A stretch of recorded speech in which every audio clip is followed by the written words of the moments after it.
And so the man from Toronto said, as he got off the TTC station and saw the hockey players, "Bluer?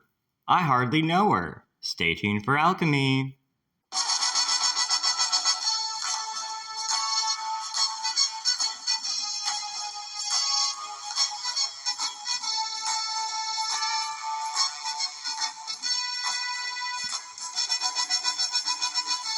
Hey, it is 11:33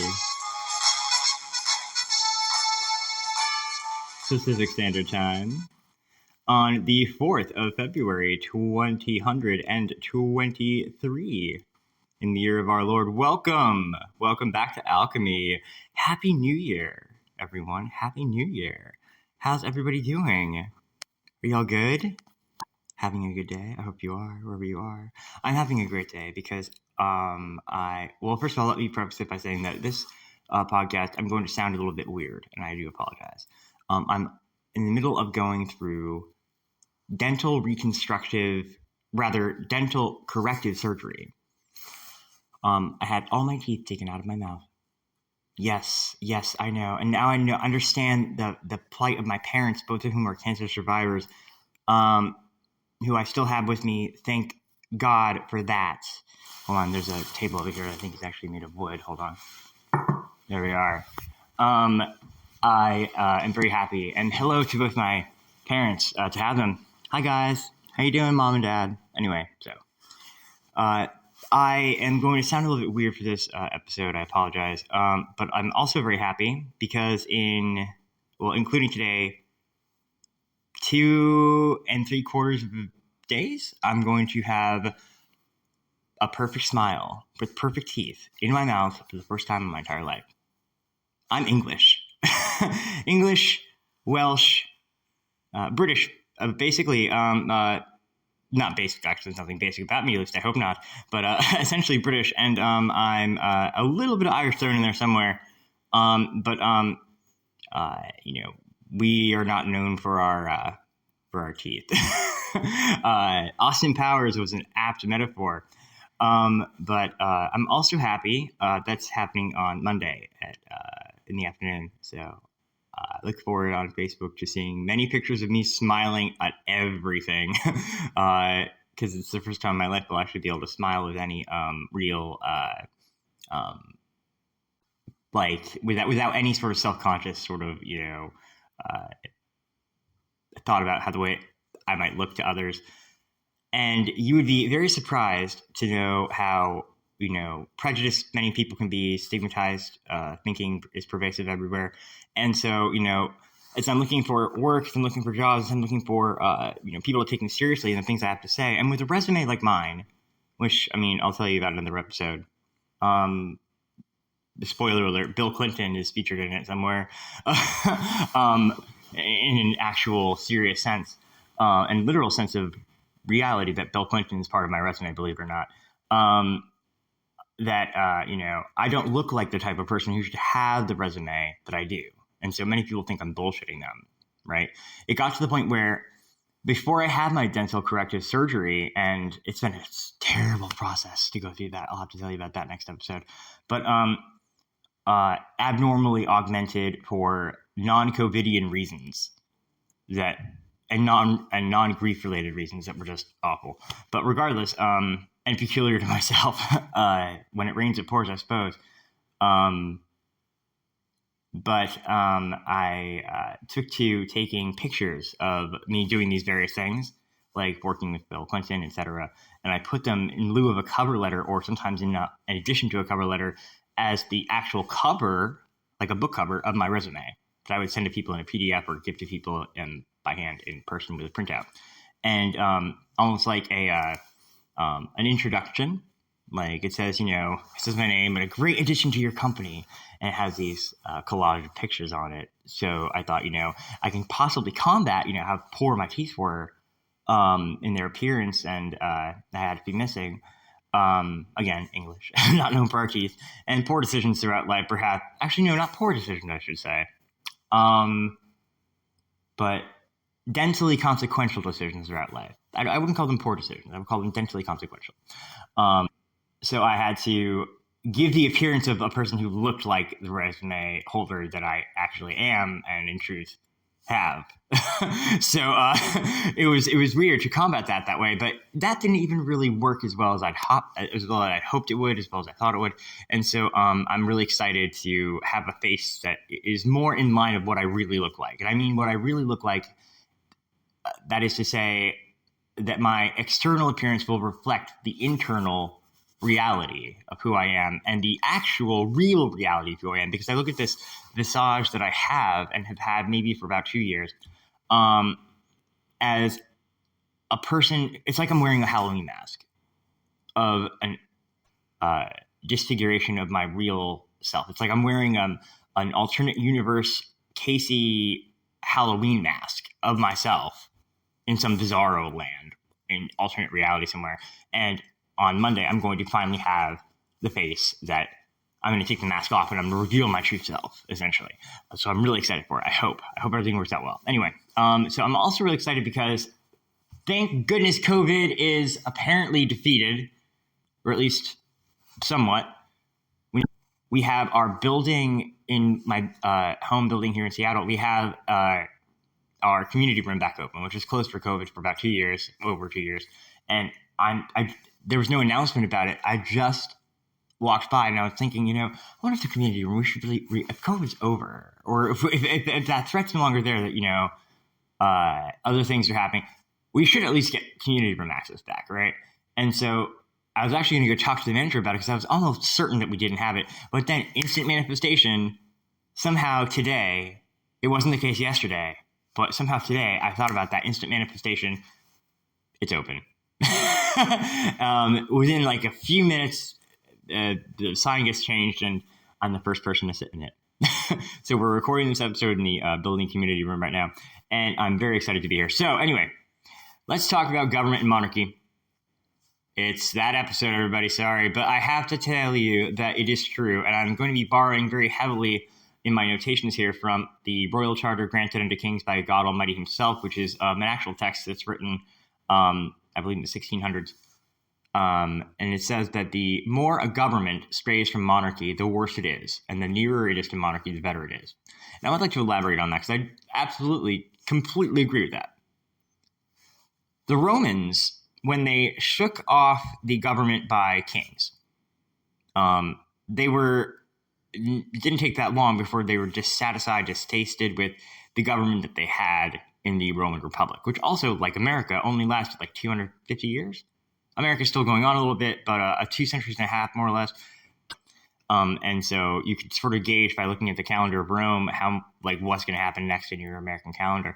And so we'll get to that in a minute too, and how you can tell. But for their own politicians' sakes, Romans were dissatisfied with their government. And so they tried all of the controverted governments of the world and, everything they could try. They tried government by 2 with the consuls, government by 3 with the triumvirate, government of 10 by the decemviri, 10,000 by the tribunes, and the plebeians get in there and it all went to hell, and so on and so forth. And they found that the farther off that they departed from, or at least deviated from monarchy as the center of the government, they found that the more that they deviated from that as the center of all government, that they lost themselves in the circumference of their own affairs. They got, sucked into their own echo chamber and didn't want to look out. Look at America today. They began to look back little by little at first, slowly but surely. Eventually, more and more people did, looking back upon the government that they had of kings, that they deviated from all the while, with longing eyes. But at first, only squint eyes by want of it, squinting, that wasn't so bad, squinting their eyes. Later, their eyes were squinting because they longed for it badly. But they had deviated at that point so far off course from it that it was difficult to imagine how to get back to it. And so first they had a king, then no king. Then a thing that was like a king but not a king. Then a thing that was a king in almost anything but name, but called elsewhat. So at last, this fucking government gathered. It pulled together its strength and grew to be sort of perpetual, which perpetuity in one begot an everlasting monarchy in all ages, so to speak. Neither is it unworthy of your observation that as soon as this monarchy was restored, there was universal peace all over the Roman world. The Pax Romana, essentially, was beginning to take a formation. And so, as it is said, then, we can even say now that he who affects parity, let him begin it in his own house. And he who likes it in the model, so let him attempt it in the fabric. In other words, practice what you preach. Right? If you, like, let there be peace on earth and let it begin with me, right? Be the change you want to see in the world. If you don't see the hero, be the hero, and more heroes will eventually come. Because it's, you know what, like, if you don't live in a world full of superheroes, then someone's got to fucking do it. Might as well be you, right? Or me, or an individual somewhere. And then when we do it, someone else gets inspired by it, does it after us or with us, and then suddenly you have a whole Justice League and a world that didn't have heroes before. Look out, suddenly you have heroes. It just takes one person to change the world. You don't need a group of people. Was that Margaret Mead? Sorry, Margaret. Mag. I call her Mags, like she's my bestie. Me and Magsy Mead. I've read I've read I'm going to call them Republicites and Democratists rather than Republicans and Democrats, because they're politically, individuated in America. I'm going to call them the people who support republics and the people who are all about democracies. I've read their arguments because I've grown up with them in America. And so I am so far from being evinced by any of them, having lived in that I don't believe that there is actually or really any such thing as a free Republican state which can ever really be possible to adequately set up and maintain without an individual sovereign monarch, which is sort of, a little bit in conflict with that Republican state, as a republic would, be set up. And so I don't think republics as a free state are a thing. The Republican system is inherently and fatally flawed. I've traveled beyond, in a spatial and a temporal sense, the Republican reach, which is so ever present, especially in America, that it reaches ubiquity in its pervasive and presumed presence in Americans' everyday life. My significant other, Anthony, has no sense of that, because it's such a pillar of his existence, because it's not something that you think about, or it's not something that's noticed. It's not something that's presented to you as, hey, this is this thing, right? But when you leave America, you notice that some things are different that you've always sort of just assumed were part of the background and part of the white noise of the universe itself and how you understand it, right? Like certain things. It's a reminder to you that there's certain Republican attributes that you've taken for granted as part of how your universe and how the world is sort of structured and set up, that's almost inconceivable to you because you have no point of differentiation of reference to compare it with. That you don't think about how, you just assume it's part of nature, almost like the artificial nature that man sort of put in place.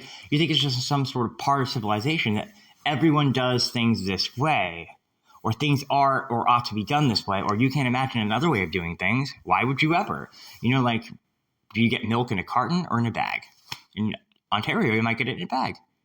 You might go to Ontario and say, you get milk in bags? Ontarian would say, oh yeah, we do. Why don't you put it in a carton, you might say? Because we keep it in a bag? An Ontarian might say. Looking at you like, why the fuck do you put milk in cardboard? or polyplastic cardboard? What's wrong with you, you weirdo? But anyway, but still, you can't imagine doing it a different way. And you can't imagine having the question as to why would you want to do it a different way. But, not that there's a way that's necessarily better or worse, or that it's a competition. But there are certain things that you take for granted. Now, he doesn't have any concept of that. And so it's like, did you read in school the opposing arguments to the American Revolution? And did you give them equal, debate time and equal consideration?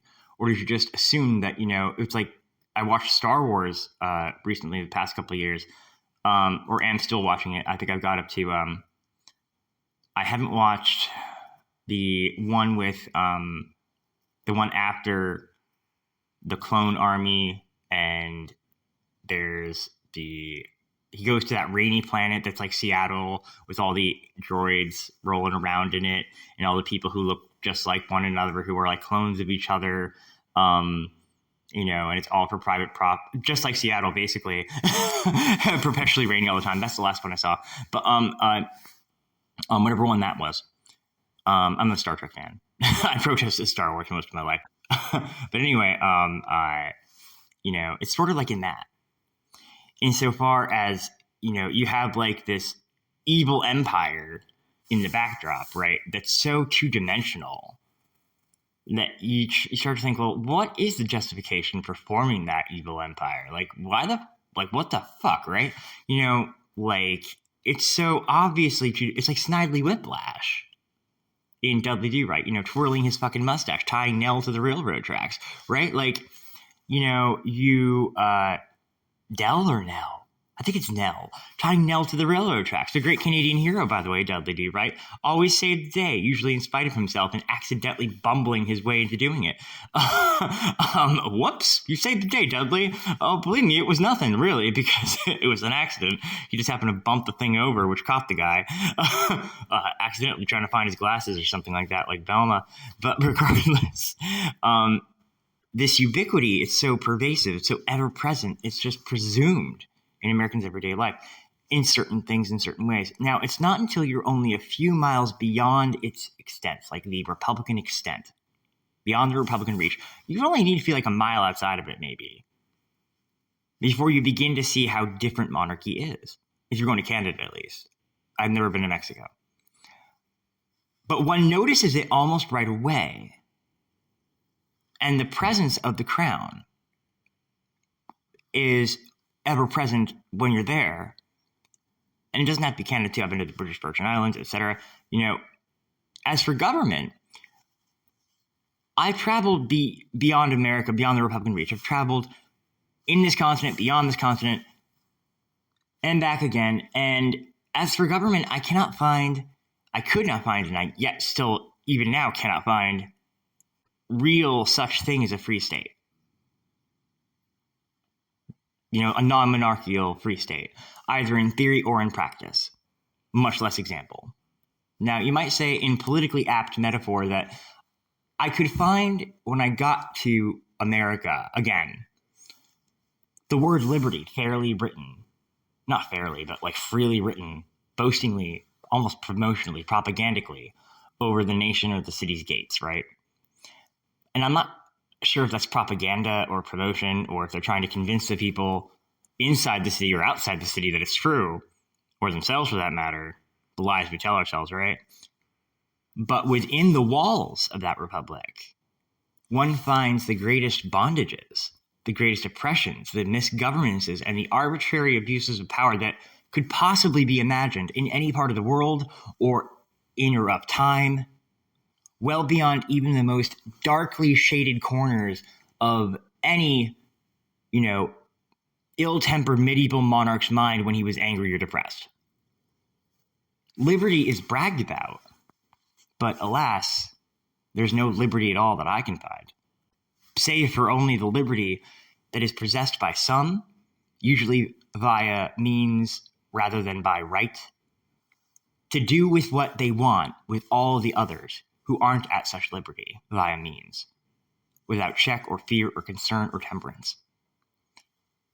And although means can affect the effectiveness of rights, as in money and courts and elections, unfortunately, vice versa, the reverse isn't true, as rights have very little means, or very few means, of affecting monetary means in the vice versa.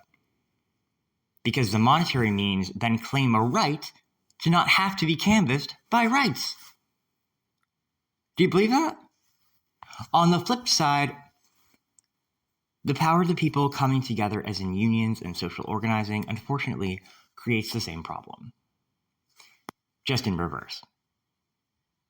And it switches the culprit to majoritarianism and the wisdom of the angry mob, or lack thereof, really, of ignorant people who are not in any wise or capacitated or even exposed to the art of statecraft. They polarize, and then they quadrupolarize, and then bi-quadrupolarize, and one side blames the other, and the other side blames the other, trumps up their own position, filters out anything that the other side has to say, and thus begins the process. I just said it so American. I sound so American, I just said process rather than process, sorry. And thus begins the process of mitosis in that country with two nuclei forming a split. Unfortunately, the governing federal Republican center forbids the split, and thus a sort of societal or governmental or national self-cannibalization occurs. It is a closed, ass-clouded causality loop of fucking absurdity. So whether it's Elon Musk or Mark Zuckerberg or some senator somewhere or some politician or a businessman like Donald Trump, each of those got their power either through popularity or popular profit, and they must maintain their power via popularity or popular profit, whether that's the power in front of the camera or behind the camera, in front of the podium or behind the podium, or etc. What is all this but taking the government or society or I'm going to create a word here, the influencatium from off of the shoulders of a monarch impartial and aloft, and putting it in some other hand, not as lofty or idealistic or sacerdotal or virtuous. A hand or several hands with a staked interest that make them more ambitious and more cunning and more tempted toward unethical behavior for self-advancement or advantage at the expense of others or of resources or of the planet or of society or of morality generally or etc. You know, my father told me today that America has a perfect system if it were run ideally. And I would argue if it were run ideally, America's system would still be absolutely abhorrent. And that's under the best case of scenarios. And I've made this argument to you now,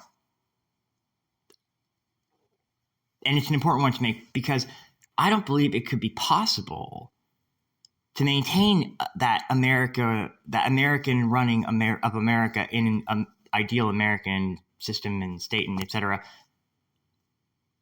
I don't think that's possible to maintain that in that ideal state, even if it were like under the best of scenarios. If you did actually have that, not ideal, but if you had that, you know, as ideal as you can get, I don't think it's possible to maintain that because over time, how the system is set up to run that and perpetuate that, it will, you know, degrade and degenerate into this or worse. As you can imagine that. And it's hard to, but, let's not, tempt the wrath of the whatever from high atop the thing, to borrow a West Wing phrase. The ideal running of America is perhaps an impossibility, maybe, because it sort of self-decays, right, because of how it's designed. And so, insofar as that over time, the awful state of America that you have now seems to be like an inevitability, not only for those of us who have studied history and republics in other parts of the world in the past, all of which are almost identical. You can clone them, basically, and just switch the names.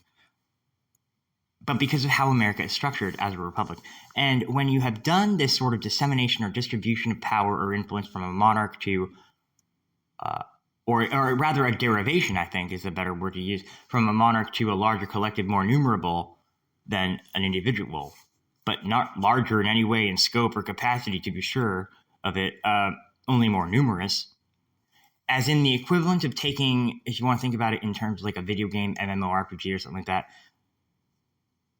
as in the equivalent of taking the power of a 100 XP character and distributing it to a bunch of characters who are only 1 XP each. It's 10 to 1 to the exponent. And doesn't mean that the group is suddenly more qualified to run a state because they're more in number than the king is. That just means that there's more than one stupid person unqualified running the state. But just like, as in every Congress of baboons, you'll find a fucking Speaker of the House. And in every school of fish, you'll find the headmaster fish. And in every murder of crows, you'll find the... I'm not sure what you call a chief killer of things. I guess the Michael Myers of crows. You'll find one of the mob of idiots richer or more cunning or more likely than the rest, who usually puts up a marionette. If he's not in front of the podium, he's behind it, and behind a curtain pulling strings.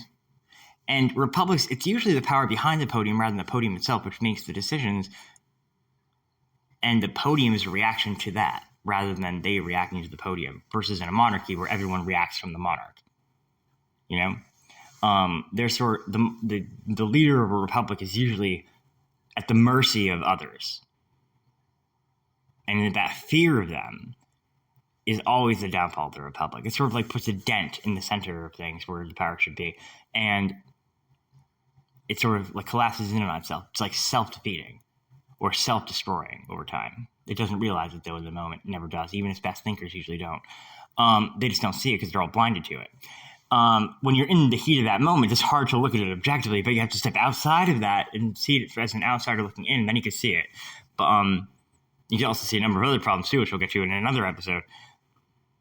And it's usually the power behind the podium making those decisions, and you never know that power's name, usually.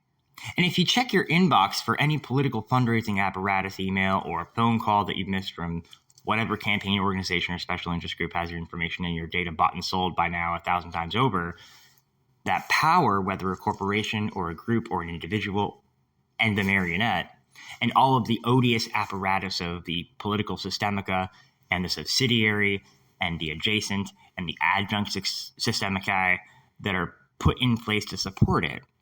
And then the apparati that are there to propagate and perpetuate this ass clown sideshow called the Republic. What is this but a change from a monarchy with one crown to a tyranny with so many heads like a fucking hydra? Tyranny by majoritarianism is still tyranny. Just because you get to vote on who's pointing the gun at you doesn't make it a fair or a just system.